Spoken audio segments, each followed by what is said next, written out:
সবাইকে অনেক শুভেচ্ছা আর ভালোবাসা জানিয়ে আজকে তোমাদের জন্য নিয়ে আসলাম একটা স্টিল লাইফ। দেখো, একটা সোজা লাইন দিলাম আর এইভাবে ওর দুপাশে সমান করে আরেকটা ছোট করে লাইন দিয়ে নিলাম। এবার এখানে একটা ইলিপস আঁকবো। যে কোনো গোল জিনিসের চোখের দেখা রূপই হচ্ছে ইলিপস। যে কোনো একটা গোল জিনিস যখন আমাদের চোখে লাই লেভেলে চলে যায় তখন সেটাকে এরকম ডিম্বাকৃতি দেখায়, সেটাকেই ইলিপস বলে। এবার আবার সেকেন্ড পার্টটা দিলাম। এবার এখানে একটা পট আঁকবো। একটা ধরো সেই পটের মধ্যে তুলি রাখা আছে। আমার সাবজেক্টটা এরকম। এখানে পটটাকে আঁকছি। কেমন করে আঁকছি, দুদিকে মাঝখানের লাইনটা দেওয়ার অর্থ হচ্ছে দুদিকে যেন সমান হয়। এটা তোমাদের একটু খেয়াল করতে হবে। দরকার হলে স্কেল ব্যবহার করবে, স্কেল দিয়ে মেপে মেপে নেবে বা কম্পাস দিয়ে মেপে মেপে নিয়ে তারপরে তোমরা করবে। এবার তুলিগুলোকে আঁকছি। কেমন করে আঁকছি ভিডিওটা প্রথম থেকে শেষ পর্যন্ত দেখার জন্য অনুরোধ রইল। এইভাবে তুলিগুলোকে আমরা পরপর সাজিয়ে সুন্দর করে এই ভাঁজটার মধ্যে আমরা রাখবো। এখানে এই তুলিটা একটু চওড়া তুলি, একটু মোটা চওড়া তুলি, সেটাকেও আমরা এখানে এঁকে দিচ্ছি। ফার্স্ট টাইম যারা আমার ভিডিও দেখছেন তাদের কাছে বিশেষভাবে অনুরোধ যে আমার চ্যানেলটা সাবস্ক্রাইব করবেন, ভালো লাগলে লাইক কমেন্ট করবেন আর বেল আইকনটা প্রেস করে রাখবেন, তাহলে ভিডিও পাঠানোর সাথে সাথে নোটিফিকেশান আপনাদের কাছে পৌঁছেই যাবে। এখানে হয়ে গেল। এখানে আরেকটা তুলি দিয়ে দিলাম। পরপর বেশ কয়েকটা তুলি দিয়ে এখানে সুন্দর করে আমি এই ভাঁজটাকে সুন্দর করে সাজাচ্ছি। এই পাত্রটার এইটার মধ্যে তুলিগুলোকে ভেতরে ঢোকানো আছে। এই এক্সট্রা যে লাইনগুলো ছিল যেগুলো আমাদের দরকার নেই সেগুলোকে আমরা মুছে দিলাম। এবার আমরা পেন শেডে করব, ব্ল্যাক পেন শেড দিয়ে করছি। দেখো কেমন করে করছি। এইভাবে শুরু করে এই নিচের গোড়াটা একটু ডিপ করে দেবে। ফেসবুকে যারা ফার্স্ট টাইম আমার ভিডিও দেখছেন তাদের কাছে বিশেষভাবে অনুরোধ যে আমাকে অবশ্যই ফলো করবেন, ভালো লাগলে লাইক কমেন্ট করবেন। খুব মন দিয়ে দেখো, তাহলে তোমরা অনায়াসেই এটা করতে পারবে।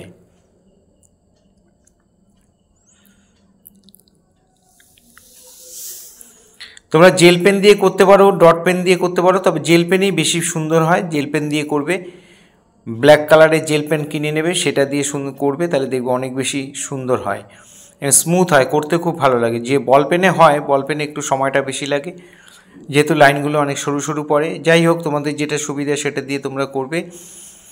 এইভাবে তুলিগুলোকে পরপর আমরা শেড দিয়ে পরপর সাজিয়ে আমরা দিচ্ছি। ডিপ লাইটটা আমাদের খেয়াল রাখতে হবে, সেটা হচ্ছে আমাদের ডান দিক থেকে আলোটা পড়ছে, তাই বাঁ দিকে আমরা সব শেডগুলো সব বাঁ দিকে ডিপ করছি। আর তুলিগুলোকে কেমন করে আঁকছি, কেমন করে শেড দিচ্ছি একটু দেখো, আর বাড়িতে অবশ্যই করবে তোমরা। তোমাদের কাছে আমার বিশেষভাবে অনুরোধ যে তোমরা বাড়িতে যখন ভিডিও দেখবে, যে কোনো আমার ভিডিও বলে না, যে কোনোই ভিডিও দেখবে, এই ধরনের শিক্ষামূলক ভিডিও কেটে কেটে দেখবে না, একটু পুরোটা ভালো করে মন দিয়ে দেখবে, তাহলে তোমরা অনায়াসে করতে পারবে এবং অনায়াসে কোনো কিছু সম্বন্ধে জানতে হলে সেটা তোমরা জানতে পারবে। এইভাবে পুরো ভিডিওটা দেখে নিয়ে যদি মনে করো যে ভিডিও দেখে দেখেই আঁকবো, তাহলে সমস্ত কিছু নিয়ে বসবে আর সেই ভিডিও যে 20 সেকেন্ড, 30 সেকেন্ড, 40 সেকেন্ড করে দেখবে, তারপরে তোমরা সেটাকে ড্র করে ফেলবে।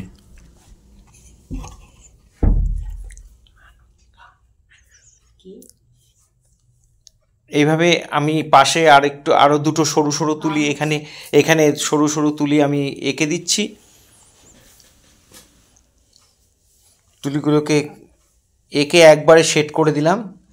তোমাদের যদি পেন দিয়ে আঁকতে অসুবিধা হয় তোমরা পেন্সিল ইউজ করতে পারো, কোনো অসুবিধা নেই। এবারে আমরা ভাঁজটার মধ্যে আমি শেডটা দেব। এর ভেতর থেকে ডিপ আসবে, ডিপ দিয়ে আস্তে আস্তে যে জায়গাগুলো ডিপ হবে সেই জায়গাগুলোকে পেনটাকে নিয়ে বারবার ঘষবে, দেখবে ডিপ হয়ে যাবে আর ওপর দিকটা হালকা হয়ে যাবে। শুধুমাত্র একটা পেন দিয়ে শেডটাকে করা, সেই জন্য ডিপ লাইটটা একটু যদি তোমরা দেখে করো, একটু ভালো করে দেখে নাও, তাহলে তোমরা অনায়াসেই করতে পারবে। এই জায়গাটার মধ্যে একটু হালকা শেড হবে। এই শেডটা আমরা কিছুটা ক্রস শেড দিয়ে দিয়েছি, একবার সোজা একবার আড়াআড়ি ঘষে নিয়ে ক্রস শেড করে দিয়েছি। এই পোর্শনটার মধ্যে আমরা একটা আউটলাইন করে নিলাম।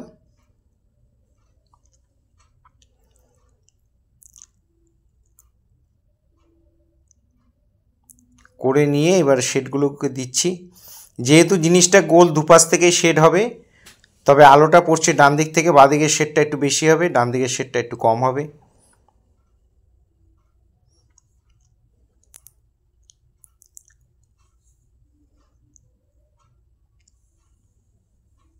এই হয়ে গেল। এবার আমরা নিচের পোর্শনটা করব। নিচের পোর্শনটাও এখানে বর্ডার টেনে নিলাম, টেনে নিয়ে আমরা শেডটাকে এইভাবে একবার এইভাবে দেব, আবার এর পাশ দিয়ে আবার ঘন করে দিয়ে দিচ্ছি।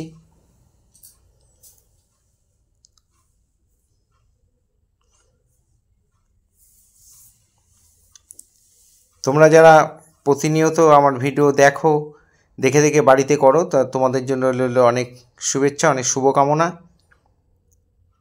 এভাবেই আমার সাথে থাকবে, পাশে থাকবে। আর প্রতিনিয়ত তোমরা যদি দেখে দেখে তোমরা আঁকো, প্র্যাকটিস করো, তাহলে আমার দৃঢ় বিশ্বাস যে তোমরা অনায়াসেই তোমরা ড্রয়িং শিখে যাবে। তোমাদের কনফিডেন্স লেভেলটাকে বাড়াতে হবে। সেটা বাড়ানোর জন্য যেটা দরকার সেটা হচ্ছে প্রতিনিয়ত প্র্যাকটিস। প্রতিদিন তোমরা একটা রুটিন রাখবে যে পড়াশোনার পরে আমরা একটু ড্রয়িং করব, সেটা 10 মিনিট 20 মিনিট যাই হোক, একটা ড্রয়িংটা তোমাদের সেটা করতে হবে। পেন্সিল ড্রয়িং হোক, ওয়াটার কালার হোক, যেটাই হোক, সেটা তোমাদের প্রতিনিয়তই করতে হবে। এখানে আমরা নিচে এর শেডটা করে দিলাম। এইবার আমরা এর ছায়াটা করে দিচ্ছি। ছায়াটা একটু ডিপ করে দেবে যেন ওই পটটার থেকে জিনিসটা আলাদা সেটা বোঝা যায়। এভাবে তোমরা আমার সাথে থাকবে, পাশে থাকবে। পুরো ভিডিওটা দেখার জন্য সবাইকে অসংখ্য অসংখ্য ধন্যবাদ।